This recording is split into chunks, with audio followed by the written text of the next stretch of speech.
ദേശീയ രാഷ്ട്രീയത്തിൽ ഒട്ടും വിശ്വസിക്കാനാവാത്ത നേതാവ്. അദ്ദേഹം ഇന്ന് 129 വിശ്വാസ വോട്ടുകൾ നേടി. ഇതോടെ ബീഹാർ രാഷ്ട്രീയത്തിലെ NDA മുന്നണി 129 വിശ്വാസ വോട്ടുകൾ നേടിയിരിക്കുകയാണ്. NDA മുന്നണി എന്ന് പറയുമ്പോൾ പുതിയ NDA സർക്കാർ. എന്നാൽ ഇതിൽ പ്രതിഷേധിച്ചുകൊണ്ട് RJD, കോൺഗ്രസ്, ഇടത് MLA മാർ ഇറങ്ങിപ്പോവുകയായിരുന്നു. അതായത് അവർ വോട്ടെടുപ്പിൽ പങ്കെടുത്തില്ല. സ്പീക്കർ അവധ് ബിഹാരി ചൗധരിയെ അവിശ്വാസ പ്രമേയത്തിലൂടെ പുറത്താക്കിയ ശേഷമാണ് വിശ്വാസ പ്രമേയത്തിലെ വോട്ടെടുപ്പിന്റെ നടപടികൾ നേരത്തെ ആരംഭിച്ചത്. ഗവർണറുടെ നയപ്രഖ്യാപന പ്രസംഗത്തിന് പിന്നാലെ സ്പീക്കർക്ക് എതിരായ അവിശ്വാസ പ്രമേയം അവതരിപ്പിക്കുകയായിരുന്നു. സ്പീക്കറെ നീക്കുന്നതിനെ അനുകൂലിച്ചുകൊണ്ട് 125 MLA മാരാണ് വോട്ട് ചെയ്തത്. എന്നാൽ വിശ്വാസ വോട്ടെടുപ്പിൽ അതിനേക്കാൾ 4 വോട്ട് NDAക്ക് അധികം ലഭിച്ചു. കൂറുമാറിയവർക്ക് ഇനി ഒരിക്കലും ജനപിന്തുണ ലഭിക്കുകയില്ല എന്ന് RJD നേതാക്കൾ പ്രതികരിക്കുകയായിരുന്നു. ആദ്യ വോട്ടെടുപ്പ് നടന്നത് നിലവിലെ സ്പീക്കർ മാറ്റുന്നത് സംബന്ധിച്ചായിരുന്നു. RJD നേതാവായ അവധ് ബിഹാരി ചൗധരിയെ സ്പീക്കർ സ്ഥാനത്ത് നിന്ന് നീക്കുന്നതിനെ പിന്തുണച്ചുകൊണ്ട് 125 MLA മാർ വോട്ട് ചെയ്തു.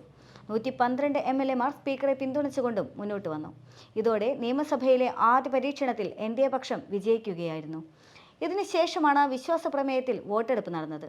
അതിനിടെ മുഖ്യമന്ത്രി നിതീഷ് കുമാറിനെ പരിഹസിച്ചുകൊണ്ട് RJD നേതാവായ തേജസ്വി യാദവ് പ്രസംഗിച്ചു. 9 തവണ മുഖ്യമന്ത്രിയായി സത്യപ്രതിജ്ഞ ചെയ്ത് നിതീഷ് ചരിത്രം സൃഷ്ടിച്ചുവെന്ന് തേജസ്വി പറഞ്ഞു. നിതീഷിനെ ബീഹാറിലെ ജനങ്ങൾ വിശ്വസിക്കുന്നില്ല എന്നും അദ്ദേഹം കൂട്ടിച്ചേർത്തു. നിതീഷ് കുമാർ ഇനി മറുകണ്ഠം ചാടില്ലെന്ന് പ്രധാനമന്ത്രി നരേന്ദ്രമോദിക്ക് ഉറപ്പു പറയാൻ കഴിയുമോ എന്നും അദ്ദേഹം ചോദിച്ചു. നിതീഷിനെ അധികാരത്തിൽ നിന്ന് താഴെയിറക്കുകയല്ലാതെ തലപ്പാവ് അഴിക്കില്ലെന്ന് പ്രതിജ്ഞയെടുത്ത സാമ്രാട്ട് ചൗധരി ഉപമുഖ്യമന്ത്രിയായെന്നും തേജസ്വി വിമർശിച്ചു. ഡെപ്യൂട്ടി സ്പീക്കറായ JDU MLA മഹേശ്വർ ഹസാരിയാണ് വിശ്വാസ വോട്ടെടുപ്പ് നിയന്ത്രിച്ചത്. വിശ്വാസ വോട്ടെടുപ്പിന് മുൻപ് 3 RJD MLA മാർ NDA പക്ഷത്തിലേക്ക് കൂറുമാറിയിരുന്നു. നീലം ദേവി, പ്രഹ്ലാദ് യാദവ്, ചേതൻ ആനന്ദ് എന്നിവരാണ് നിതീഷ് പക്ഷത്തിനൊപ്പം ചേർന്നത്.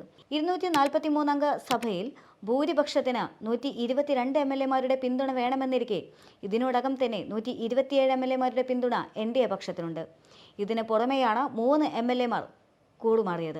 ജനുവരി 28-നാണ് 9ാം തവണ ബീഹാർ മുഖ്യമന്ത്രിയായി നിതീഷ് കുമാർ സത്യപ്രതിജ്ഞ ചെയ്തത്. എന്ത് തന്നെയാണെങ്കിലും നിതീഷ് കുമാർ എത്തിയ ശേഷമുള്ള ആദ്യത്തെ നിയമസഭ വിശ്വാസ വോട്ടെടുപ്പിന് അത് നിതീഷ് കുമാർ ഭരിക്കുന്ന അല്ലെങ്കിൽ നിതീഷ് കുമാർ നയിക്കുന്ന NDA സർക്കാരിന് അനുകൂലമായി തന്നെ വന്നു.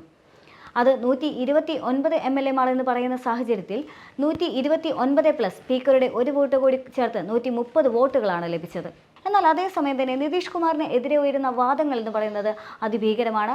കാരണം അദ്ദേഹം പല തവണ 9 തവണയാണ് ഇപ്പോൾ RJD നേതാവ് പറയുന്നതനുസരിച്ച് 9 തവണയാണ് മുഖ്യമന്ത്രിയായി തന്നെ അദ്ദേഹം സത്യപ്രതിജ്ഞ ചെയ്യുന്നത് എന്നാണ്.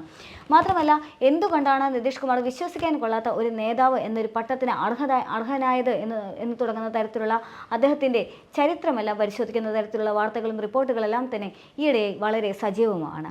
1977-ൽ ബീഹാർ നിയമസഭയിൽ കന്നി അംഗമായി അദ്ദേഹം രംഗപ്രവേശനം ചെയ്തു. 1990-ൽ പിന്നീട് കേന്ദ്രമന്ത്രിയായി.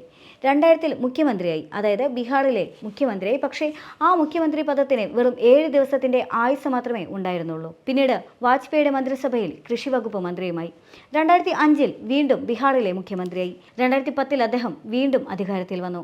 2014-ൽ അദ്ദേഹം UPA സർക്കാരിനെതിരെ, അതായത് UPA എന്ന് പറയുന്ന മുന്നണി തകിടം മറിഞ്ഞതോടെ അദ്ദേഹം ഒരു 3ാം മുന്നണി ഉണ്ടാക്കാനുള്ള പദ്ധതിയിട്ടു. പക്ഷേ ആ ഒരു പദ്ധതിയിൽ അല്ലെങ്കിൽ ആ ഒരു 3ാം മുന്നണിയിൽ അദ്ദേഹം ഒരു പ്രതിപക്ഷ അധ്യക്ഷ പദവി തനിക്ക് കിട്ടുമെന്ന് സ്വപ്നം കണ്ടുകൊണ്ട് അത്തരമൊരു നീക്കത്തിലേക്കെല്ലാം തന്നെ നീങ്ങിയിട്ടുണ്ടായിരുന്നു. പക്ഷേ മോദി തരംഗം എന്ന് പറയുന്ന 2014-ലായിരുന്നു മോദി തരംഗം വലിയ രീതിയിൽ പ്രസക്തമായി വന്നത്. ആ സാഹചര്യത്തിൽ അദ്ദേഹത്തിൻ്റെ ഈ പദ്ധതികളൊന്നും തന്നെ വിലപ്പോയില്ല എന്നുള്ളതാണ്. പിന്നീട് 2015-ൽ മഹാസഖ്യം നിതീഷ് കുമാറിന് കൈകൊടുക്കുന്നു. പിന്നീട് അദ്ദേഹം ഇപ്പോൾ കാണുന്ന വലിയ തരത്തിലുള്ള പദവിയിലേക്കെല്ലാം തന്നെ എത്തിച്ചേരുന്ന രാഷ്ട്രീയ സാഹചര്യമാണ്. ഈ ചരിത്രമെല്ലാം തന്നെ പരിശോധിക്കുന്ന സാഹചര്യത്തിൽ അദ്ദേഹം എന്നും ആഗ്രഹിച്ചിട്ടുള്ളത് ഒരു അധികാരം തന്നെയാണ് എന്നെല്ലാം തന്നെ വ്യക്തമാണ്. പലപ്പോഴും ഇപ്പോൾ ഇന്ത്യ മുന്നണിയിലാണെങ്കിലും ഇന്ത്യ മുന്നണിയിൽ നിന്നും പെട്ടെന്ന് ഇറങ്ങിപ്പോയിക്കൊണ്ട് പെട്ടെന്ന് NDA മുന്നണിയിൽ തന്നെ ചേരുന്ന സാഹചര്യത്തിൽ അദ്ദേഹത്തിൻ്റെ ഈ അധികാരമോഹം തന്നെയാണ് ഏറെ ചർച്ച ചെയ്യപ്പെട്ടത്. കാരണം ഇന്ത്യ മുന്നണിയിൽ അടുത്ത പ്രധാനമന്ത്രി ആര് എന്നുള്ള ചോദ്യം ഉയർന്നു വന്നിരുന്ന സാഹചര്യത്തിൽ അത് തീർത്തും നിതീഷ് കുമാർ ആണ് എന്നുള്ള ഉത്തരമായിരുന്നു ലഭിച്ചിട്ടുണ്ടായിരുന്നത്. പക്ഷേ പെട്ടെന്നാണ് മമതാ ബാനർജിയുടെ ഭാഗത്തുനിന്നും യാതൊരു തരത്തിലുള്ള ആവശ്യവുമില്ലാത്ത തരത്തിൽ ഒരു അഭിപ്രായ പ്രകടനമുണ്ടായത്. അടുത്ത പ്രധാനമന്ത്രി സ്ഥാനത്തേക്ക് മല്ലികാർജ്ജുൻ ഖാർഗെ വരണം എന്നെല്ലാം തന്നെ പറഞ്ഞുകൊണ്ടായിരുന്നു ആ അഭിപ്രായ പ്രകടനങ്ങൾ. ഈ അഭിപ്രായം എന്ന് പറയുന്നത് നിതീഷ് കുമാറിനെ വലിയ രീതിയിൽ അലട്ടിയിട്ടുണ്ടായിരുന്നു എന്നുള്ളതാണ്. അദ്ദേഹം അതിനെ തുടർന്ന് ഇറങ്ങിപ്പോകുന്ന സാഹചര്യമെല്ലാം തന്നെ ഉണ്ടായിരുന്നു. അവിടെ നിന്നുമാണ് യഥാർത്ഥത്തിൽ ഇന്ത്യ മുന്നണിയിലെ അദ്ദേഹത്തിനുള്ള വിയോജിപ്പുകളെല്ലാം തന്നെ പ്രസക്തമാകുന്നത്. മറ്റു പല വിയോജിപ്പുകളാണെങ്കിലും ചെറിയ രീതിയിലുള്ള സ്വരസ്യങ്ങൾ മാത്രമായിരുന്നു. അപ്പോഴും അദ്ദേഹത്തിന് ലഭിക്കാൻ പോകുന്ന പദവി ഓർത്തുകൊണ്ട് ലക്ഷ്യമിട്ടുകൊണ്ട് അദ്ദേഹത്തിന് വലിയ സ്വപ്നങ്ങളുണ്ടായിരുന്നു. പക്ഷേ ആ സ്വപ്നങ്ങളൊന്നും തന്നെ വിലപ്പോകില്ല എന്ന് മനസ്സിലായപ്പോൾ ആ സ്വപ്നങ്ങളെല്ലാം തന്നെ ഒരു പക്ഷേ തൻ്റെ കയ്യിൽ നിന്നും പോകാനുള്ള സാധ്യതയുണ്ട് എന്ന് മനസ്സിലാക്കിക്കൊണ്ടാണ് അദ്ദേഹം പിന്നീട് BJP-യിൽ ചേരാനുള്ള ശ്രമത്തിലേക്കെല്ലാം നീങ്ങുന്നത്. പക്ഷേ ഒരു അനുനയ നീക്കത്തിന് കോൺഗ്രസ് ശ്രമിക്കുകയുണ്ടായിരുന്നു. പക്ഷേ കോൺഗ്രസിൻ്റെ ആ ശ്രമങ്ങളെല്ലാം തന്നെ പാഴായി പോവുകയായിരുന്നു. അദ്ദേഹം പിന്നീട് NDA മുന്നണിയിൽ ചേരുകയാണ്. വീണ്ടും ഒരു വലിയൊരു പദവി ഇനി ഭാവിയിൽ അദ്ദേഹത്തിന് ലഭിക്കാനുണ്ട് എന്നുള്ളൊരു വലിയൊരു സ്വപ്നത്തിന് പുറത്ത് അദ്ദേഹം വീണ്ടും ഇപ്പോൾ NDA മുന്നണിയിൽ തന്നെ സജീവമാകുകയാണ്.